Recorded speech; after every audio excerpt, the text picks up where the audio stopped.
إن هذا كان لكم جزاء وكان سعيكم مشكورا۔ سامعین کرام، عقیدہ توحید کے تعلق سے چند باتیں عرض کی جائیں گی۔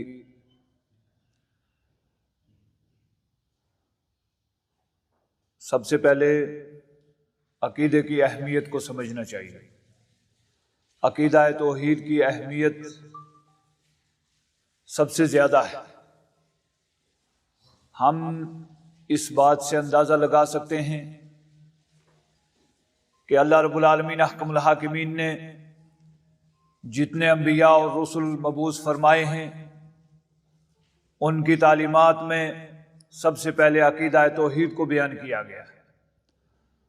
چنانچہ اللہ رب العالمین احکم الحاکمین نے ارشاد فرمایا، وَمَا أَرْسَلْنَا مِن قَبْلِكَ مِن رَّسُولٍ إِلَّا نُوحِي إِلَيْهِ أَنَّهُ لَا إِلَٰهَ إِلَّا أَنَا فَاعْبُدُونِ، کہ ہم نے آپ سے پہلے جتنے انبیاء اور رسل مبعوث فرمائے سب کی طرف یہی وحی بھیجی کہ اللہ کے علاوہ کوئی معبود برحق نہیں ہے، صرف اور صرف اللہ ہی کی عبادت کرنی ہے۔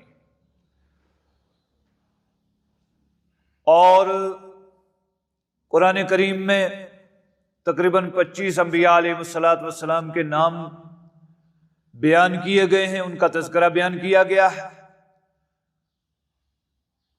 اللہ رب ذوالجلال نے فرمایا، منہم من قصصنا علیک ومنہم من لم نقصص علیک، بہت سارے انبیاء ایسے ہیں کہ جن کے تذکرے ہم نے آپ کے سامنے کیے، اور بہت سارے انبیاء ایسے ہیں کہ جن کا تذکرہ نہیں کیا۔ جن انبیاء اور رسل کا تذکرہ فرمایا ہے قرآن کریم میں، ان میں تقریباً تفصیل سے آپ اٹھا کر دیکھیں سورہ اعراف میں اور دوسری صورتوں میں اللہ رب الجلال نے بیان فرمایا ہے، وَلَقَدْ أَرْسَلْنَا نُوحًا إِلَىٰ قَوْمِهِ فَقَالَ يَا قَوْمِ اعْبُدُوا اللَّهَ مَا لَكُم مِّنْ إِلَٰهٍ غَيْرُهُ۔ حضرت نوح علیہ السلام، حضرت صالح علیہ السلام، حضرت ہود علیہ السلام اور دوسرے انبیاء اور مرسلین کا تذکرہ فرمایا، اور یہ بات ارشاد فرمائی کہ ہم نے ان انبیاء اور رسل کو مبعوث کیا، بھیجا، اور انہوں نے اپنی اپنی قوموں کے سامنے سب سے پہلے یہی بات رکھی، یا قوم اعبدوا اللہ، اے قوم میری اللہ ہی کی عبادت کرو۔ حضرت عیسیٰ علیہ السلام کے تعلق سے قرآن کریم میں وضاحت ہے، چونکہ آج دنیا میں سب سے زیادہ ان کے نام لیوا ہے، تو عیسیٰ علیہ السلام نے بھی اپنی قوم کو یہی خطاب فرمایا، ان اعبدوا اللہ ربی و ربکم، کہ اللہ ہی کی عبادت کرو جو میرا بھی رب ہے اور تمہارا بھی رب ہے۔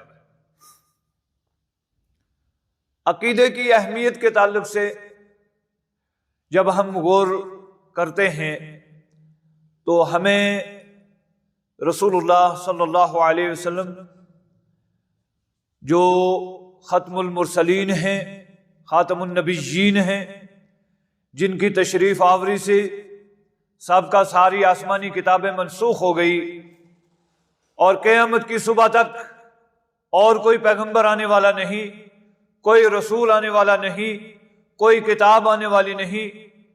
آپ کی نبوت اور رسالت کی زندگی 23 سالہ زندگی ہے، اور اس 23 سال میں نصف سے زیادہ وقت، گویا 12 سال عقائد کی اصلاح پر لگائے گئے۔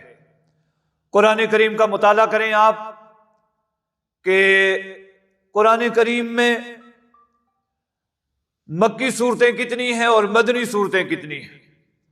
پھر ان مکی صورتوں میں سب سے زیادہ توجہ، سب سے زیادہ زور جس چیز پر دیا گیا وہ عقائد کی اصلاح ہے۔ سادے لفظوں میں یہ سمجھنا چاہیے کہ جب تک عقیدہ درست نہیں ہے کوئی عبادت قابل قبول نہیں ہے، لہذا سب سے زیادہ زور اسی بات پر دیا گیا، سب سے زیادہ توجہ اسی بات پر دی گئی کہ جب تک لوگوں کے عقائد درست نہ ہو جائیں، جب تک کوئی حکم نازل نہ کیا جائے۔ مشہور روایات کے مطابق جو 5 ٹائم کی نماز فرض ہوئی ہے، یہ نبوت کے 12ویں سال ہوئی ہے۔ گویا 12 سال تک 23 سال میں نصف سے زیادہ وقت عقائد کی اصلاح پر لگایا گیا ہے۔ تو بنیادی چیز عقیدہ ہے۔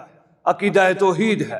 جب تک عقیدہ درست نہیں ہوگا، جب تک کوئی عبادت قابل قبول نہیں ہوگی۔